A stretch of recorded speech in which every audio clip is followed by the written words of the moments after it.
अक्सर कहा जाता है कि आपके दुश्मन अगर दुश्मनी पर उतर जाएं तो वो उतना बड़ा खतरा नहीं है जितना कि आपके अपने वो आपसे नाराज हो जाएं और वो दुश्मनी पर उतर जाएं।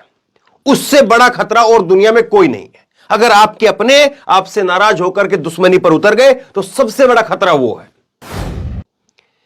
बीजेपी आरएसएस जिसको लेकर के कहा जाता है कि बीजेपी और आरएसएस अब पता नहीं कितने सालों तक राज करेगी, लोग अब बीजेपी और आरएसएस के सामने नतमस्तक हैं, झुक गए हैं, लोगों ने सरेंडर कर दिया है और अब लोग बीजेपी आरएसएस को, मोदी को, इन सबको, इनको सब कुछ मान बैठे हैं।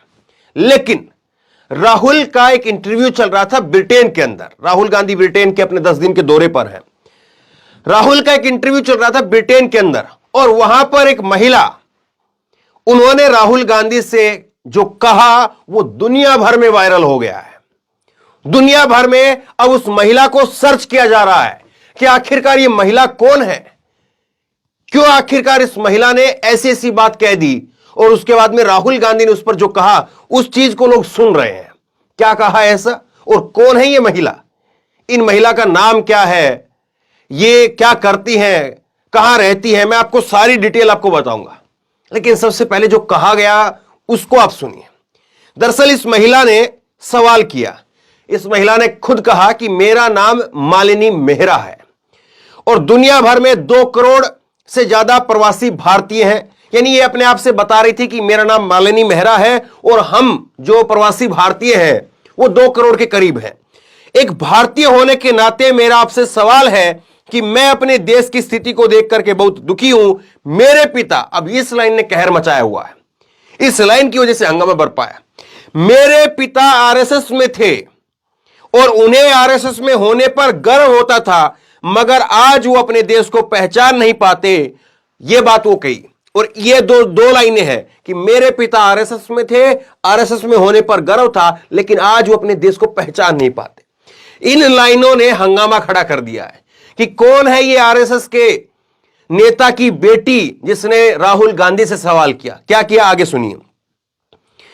वो कह रही है कि हम लोग जो भारत से बाहर हैं कैसे योगदान दे सकते हैं, हम लोग कैसे मदद करें, हम कैसे अपने लोकतंत्र को फिर से मजबूत बना सकते हैं। अंग्रेजी के अंदर जो है इनका पूरा 1 मिनट का कन्वर्सेशन है। राहुल गांधी ने खुद से ट्वीट भी किया है, लेकिन कॉपीराइट की वजह से मैं आपको वो इंटरव्यू नहीं दिखा रहा हूं, लेकिन जो बात कही हूबहू वही शब्दों के अंदर आपको बता रहा हूं और तसल्ली से आप सुनिए। इस पे यह सवाल पूछा गया इस महिला के द्वारा कि मालिनी मेरा नाम है, हम 2 करोड़ से ज्यादा लोग हैं जो भारत से बाहर रहते हैं और हम सब लोग भारत को, अपने लोकतंत्र को फिर से मजबूत बनाने के लिए कुछ करना चाहते हैं। क्या करें हम लोग, कैसे भारत को मदद करें, यह सवाल पूछा। राहुल का जवाब सुनिए। राहुल ने कहा कि जब आप खुद को व्यक्त करते हैं, खुद के अपने बारे में बताते हैं, और जब आपने खुद बताया कि मेरे पिता आरएसएस में थे और आरएसएस में होने पर उन्हें गर्व था, लेकिन आज वो अपने देश को नहीं पहचान पाते, यह सबसे बड़ी बात है। राहुल ने कहा इस बात को कि आपके पिता आरएसएस में थे, आज आप इस बात को यहां पर बैठ करके दोहरा रही हैं और कह रही हैं कि वो भी आज जिस हालत में देश है, इस हालत में देश को देख करके पहचान नहीं पाते क्योंकि हमारा देश इस तरह का नहीं था। यह बात वो कहना चाह रहे हैं। आगे देखिए। और राहुल ने फिर इसके बाद में कहा कि क्योंकि अगर मैं इस बात को कहता हूं कि हमारा देश बदल गया है या हमारा देश जैसा था वैसा आज उस हालत में नहीं है, अगर मैं ये बात बोलता हूं तो लोग कहेंगे कि देखिए ये तो एक पक्षपाती है।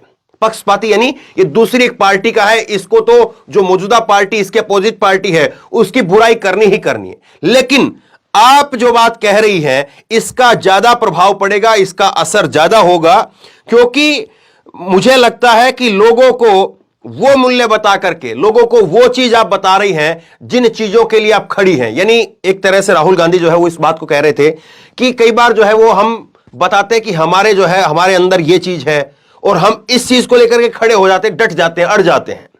हम अपनी किसी बात को लेकर के, किसी मुद्दे को लेकर के डट जाते हैं, अड़ जाते हैं। और यही बात की दुनिया भर में भारत का लोकतंत्र जो है उसके बारे में यही कहा जाता है कि भारत का सबसे बड़ा लोकतंत्र इसीलिए पूरी दुनिया के अंदर क्योंकि हमने सारी दुनिया को देखा है और सारी दुनिया को देखने के बाद, समझने के बाद, पढ़ने के बाद तब हमारे देश में संविधान वो बना और हमारी दुनिया पूरी दुनिया भर में हमारे लोकतंत्र को लेकर के इसलिए सलाम किया जाता है क्योंकि हमारे यहां पर जैसा लोकतंत्र है और हमारे यहां पर जिस तरह से नियम कायदे रहे वैसे दुनिया में कहीं नहीं है। और राहुल कह रहे हैं कि आपने जो बातें बताई हैं, आप जो बात कह रही हैं, ये बातें अपने आप में बड़ा बनाती है और ये बताती है कि एक भारतीय असलियत में है क्या, जो दुनिया भर में जाने के बावजूद, दुनिया में अपनी पहचान बनाने के बावजूद वो अपने देश को लेकर के चिंतित है। और इसलिए आपका धन्यवाद, शुक्रिया। ये राहुल की तरफ से जवाब है।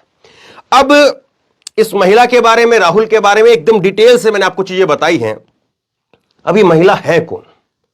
ये महिला के बारे में जो है, अब कोई लोग कहेंगे, बीजेपी के अंधभक्त कहेंगे, अरे ये कोई कांग्रेस की ही कार्यकर्ता होगी, इसको वहां पर जो है बैठा दिया होगा चुपके से।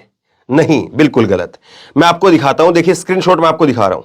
ये जरा स्क्रीनशॉट देखिए, ये मालिनी मेहरा का ट्विटर हैंडल है और ये कोई ऐसे वैसे कोई सामान्य इंसान नहीं है, बहुत बड़ी हस्ती है। मैं आपको बताता हूं इनके बारे में, और इनके बारे में अब खबर छप रही है खूब सारी, और खबरों में जो है वो खूब सारा इनके बारे में लिखा जा रहा है। मालिनी मेहरा जो है वो ग्लोब कंपनी की सीईओ है। इनका ट्विटर हैंडल भी आप देख रहे हैं, ये ट्विटर हैंडल आप देखिए, और गूगल पर अगर आप सर्च करेंगे इनके बारे में तो ये ग्लोब कंपनी की सीईओ है। और 2000 में जो है ये ब्रिटेन सरकार के लिए काम कर चुकी हैं। एक एनजीओ भी चलाती हैं, मानव अधिकारों के लिए काम करती हैं, पर्यावरण के लिए काम करती हैं। 25 साल से ज्यादा वक्त तक ये यूनाइटेड नेशन के साथ काम करती रही, संयुक्त राष्ट्र संघ के लिए काम करती रही। उसके बाद में यूएन के सेक्रेटरी कोफी अन्नान की कई सालों तक सलाहकार रही है ये महिला। उसके साथ में 6 भाषाएं ये बोलती हैं, मैराथन लंबी दौड़ लगाने की जो है शौकीन है, स्विमर है, तैराकी जानती हैं। अमेरिका और यूरोप में इनकी पढ़ाई हुई है। महिला अधिकारों को लेकर के, क्लाइमेट चेंज को लेकर के अपनी खूब बातें लिखती हैं, उसको लेकर के दुनिया भर में फेमस है। और अपने पति और 3 बच्चों के साथ में ये लंदन में रहती है। तो ये बात जो है इस महिला के बारे में है। अब सोचिए जरा इस बात को कि बीजेपी, आरएसएस और आरएसएस और बीजेपी यही सब कुछ, लेकिन उसी बीजेपी आरएसएस से निकली हुई, उसी बीजेपी आरएसएस की एक बेटी आज कह रही है कि देश मौजूदा हाल में जिस तरह से है उसको देख करके दुख होता है। यहां पर भक्त कहते हैं कि देखिए मोदी जी ने देश का डंका बजवा दिया पूरी दुनिया के अंदर, लेकिन दुनिया में जो विदेश में बैठे हुए लोग हैं, जो प्रवासी भारतीय हैं, जो उस डंके को बाजते हुए देख रहे हैं, वो बता रहे हैं कि नहीं साहब, हम दुखी हैं अपनी हालत को देख करके, हम अपने देश की हालत को देख करके। अब जरा सोचिए, अगर ये महिला, अगर कुछ ऐसा होता कि कांग्रेस ने इसको पैसा दे करके या कोई नकली या कोई इस तरह से या उस तरह से खड़ी की होती, तो मैंने कितनी डिटेल आपको बताई है। ये सारी की सारी डिटेल आपको गूगल पर मिल सकती है, आप जाकर के सर्च करिए, मिल जाएगी। तो सोचिए अगर कुछ इसी ऐसे वैसे ही ये महिला होती, कोई खास इनका प्रोफाइल नहीं होता, तो अब तक तो जो है वो बीजेपी इनके नाम का पूरा डाटा सब कुछ निकाल करके ले आती और फिर कहती देखिए राहुल गांधी की कार्यकर्ता ही है। खैर, इन्होंने जो कहा है, मालिनी मेहरा ने जो कहा है, उससे आप कितना इत्तेफाक रखते हैं? वाकई आपको लगता है कि ये जो बातें उन्होंने कही और उसके ऊपर राहुल गांधी ने जो बातें कही वो मौजूदा वक्त में है भी, या केवल और केवल जो है वो एक पीआर स्कीम थी? आप क्या सोचते हैं? नीचे कमेंट बॉक्स में लिख करके मुझे जरूर बताइए। इस वीडियो को खूब शेयर कीजिए और इसी तरह तमाम खबरों के लिए ऑनलाइन न्यूज इंडेक्स सब्सक्राइब कीजिए। साथ में जो बेल आइकन है, घंटी, उसको जरूर दबाइए ताकि जैसी कोई खबर अपलोड करें उसकी नोटिफिकेशन सीधे सबसे पहले आपको मिल सके।